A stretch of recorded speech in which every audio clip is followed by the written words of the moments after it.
नमो अर्हन्ताणम, नमो अर्हन्ताणम। वैर का अनुबंध भाग 10। आचार्य ने प्रसन्न स्वरों में कहा, राजन, कल आप हमारे लिए किसी को न भेजें। हमारे तापस धर्म के यह अनुकूल नहीं है। हम अवश्य आ जाएंगे, आप चिंता न करें। फिर आचार्य ने एक शिष्य की ओर देखकर कहा, वत्स, महाराजा को महातपस्वी की कुटीर में ले जाओ। शिष्य नमन कर खड़ा हुआ। राजा गुणसेन भी आचार्य श्री के चरण रज लेकर शिष्य के पीछे पीछे चला। एक सुंदर आम्रवाटिका के पीछे कुटीर के द्वार पर पहुंचकर उस शिष्य ने महाराजा गुणसेन से कहा, राजन, भीतर पधारें, महातपस्वी भीतर ही हैं। राजा गुणसेन अपने पद त्राण, अपनी चप्पल खोलकर कुटीर में गया। उसने देखा पत्तों की एक शैया पर महातपस्वी बैठे हैं। उनका शरीर तेजोमय है, दैदीप्यमान है, फिर भी वह शुष्क बन गया है, किंतु तपस्वी का तेजोवलय आकर्षक और सुंदर है। गुणसेन बद्धांजलि होकर नमन करते हुए विनम्र स्वरों में बोला, तपस्विन, सुख साता है?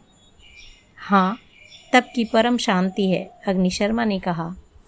कई वर्ष बीत चुके थे, अतः दोनों एक दूसरे को पहचान नहीं सके। गुणसेन महातपस्वी अग्निशर्मा के समक्ष बैठ गया। राजा गुणसेन ने देखा महातपस्वी अभी नौजवान है, तो फिर ऐसी कठिन तपस्या क्यों कर रहे हैं? राजा ने हाथ जोड़कर पूछा, तपस्विन, मेरे मन में एक प्रश्न है, कहो। जिसके मन होता है उसके ही प्रश्न जागता है। भगवान, आपने इस यौवन अवस्था में कठोर तपश्चरण स्वीकार किया है, क्या इसका हेतु ज्ञानार्जन ही है?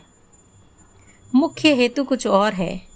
देह की कुरूपता और मेरे कल्याण मित्र युवराज गुणसेन इस कठिन व्रत के निमित्त हैं। ज्ञानोपार्जन भी एक निमित्त है। युवराज गुणसेन को आप पहचानते हैं? हाँ, उसने ही मेरे हृदय में धर्म का दीप जलाया है। जो मनुष्य जिसके हृदय में धर्म की प्रेरणा देता है, वह उसका कल्याण मित्र ही होता है। कृपालु, युवराज गुणसेन ने आपको धर्म की प्रेरणा कैसे दी? राजा के इस प्रश्न को सुनकर अग्निशर्मा ने मुस्कुराते हुए कहा, मेरी किशोर अवस्था की बात है। क्षिति प्रतिष्ठित पुर में मेरे संसार पक्षीय पिता यज्ञदत्त राजपुरोहित पद पर प्रतिष्ठित थे। मैं बदरूप था। युवराज गुणसेन ने मुझे भी अपनी मित्र मंडल में सम्मिलित कर लिया। मेरा परिहास करने के लिए सभी ने मेरे पर परिहास के तीखे बाण फेंकने प्रारंभ किए। मैं कुरूप था, लोग मेरा परिहास करते। मैं घर से बाहर कम निकलता था। एक बार युवराज के मनोरंजन के लिए माता पिता की इच्छा के अधीन होकर मैं गया। युवराज के हृदय में मेरे प्रति करुणा नहीं उपजी, किंतु क्रूर परिहास की भावना प्रकट हो गई और मुझे इस प्रकार सताने लगे कि एक मनुष्य दूसरे मनुष्य को कभी सता नहीं सकता।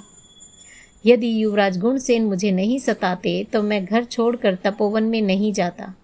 इसलिए आज जो मैं उत्तम तपश्चरण में लगा हूँ, उसका निमित्त पूर्व परिहास ही है।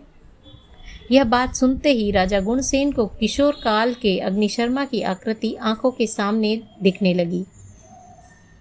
उसे अग्निशर्मा पर मनोरंजन के लिए किए गए सारे अत्याचार एक एक कर स्मृति पटल पर आने लगे।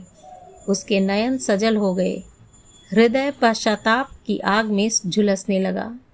गुणसेन तत्काल अग्निशर्मा के चरणों में नत होकर गदगद स्वरों में बोला, कृपावतार, जिस युवराज गुणसेन ने विवेकहीन होकर आपके हृदय में पीड़ा उत्पन्न की थी, वह अधम गुणसेन मैं ही हूँ। जिसको आप कल्याण मित्र मानते हैं, वह मैं ही हूँ। मेरा अपराध कभी क्षम्य नहीं होगा, फिर भी मैं आपसे क्षमा याचना करता हूँ। अग्निशर्मा ने कहा, ओह, मैंने पहचाना नहीं राजन।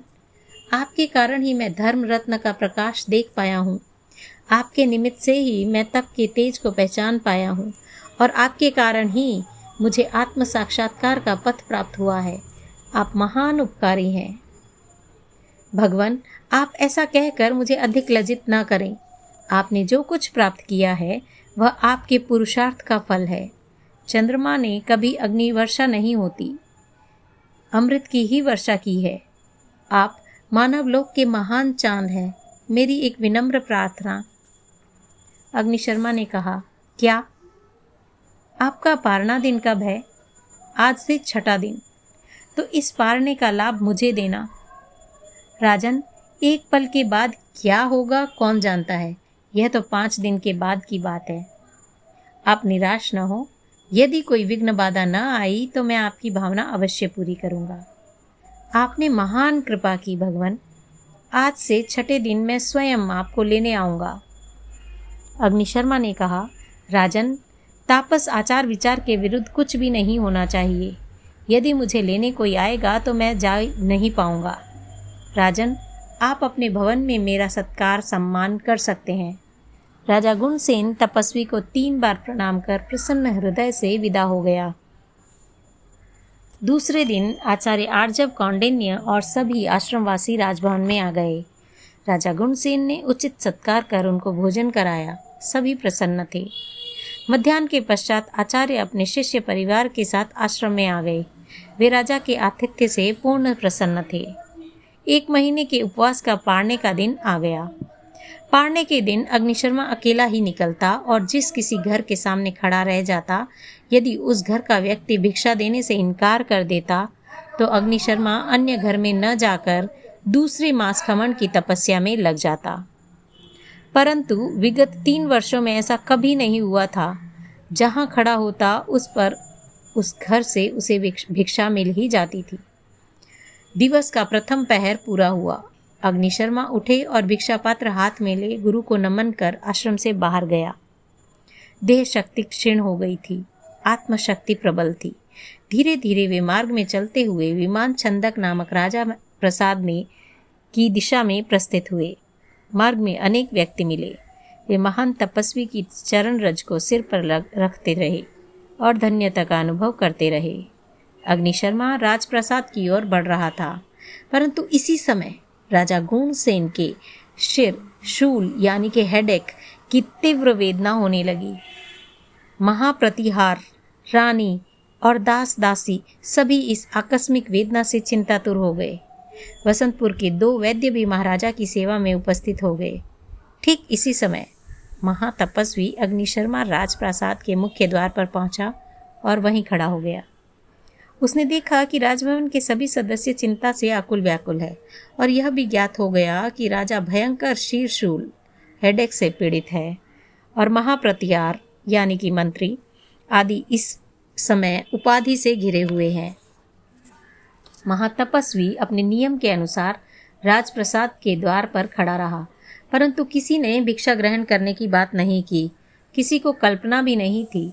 राजा सारा राजभवन मानो व्यथा से प्रकंपित हो रहा था। वह वहां से चलकर तपोवन में आ गया और गुरुदेव के आसन के निकट से निकला। आचार्य ने पूछा, वत्स, क्या आज पारने में कोई विघ्न हुआ? भगवान, आज मैं राजभवन गया था, किंतु राजा हेडेक की असह्य पीड़ा भोग रहा था। राजा का सारा परिवारजन अत्यंत चिंताग्रस्त थे। इस स्थिति में भिक्षा प्राप्ति अशक्य जानकर मैं लौट आया। अग्निशर्मा ने शांत भाव से बात कही। आचार्य ने खड़े होकर अग्निशर्मा को गले लगाया। उसी समय राजा गुणसेन तेजस्वी अश्व पर सवार हो वहां आ पहुंचे। अश्व से उतरकर वह सीधा अग्निशर्मा के पास जाकर चरण स्पर्श कर बोला, भगवान, आज आप पारने के लिए पधारेंगे यह मुझे ख्याल ही नहीं रहा। आज अचानक मेरे शिरशूल की व्यथा से मूर्छित सा हो गया था। मेरे सभी परिचारक और परिवारजन सुध-बुध खोकर मेरी पीड़ा से दुखी हो रहे थे। मेरी वेदना शांत हुई, तपस्वी के पारने की स्मृति हुई और मैं तत्काल द्वार की ओर आया। वहाँ मैंने सुना कि आप द्वार पर कुछ समय रुककर लौट आए।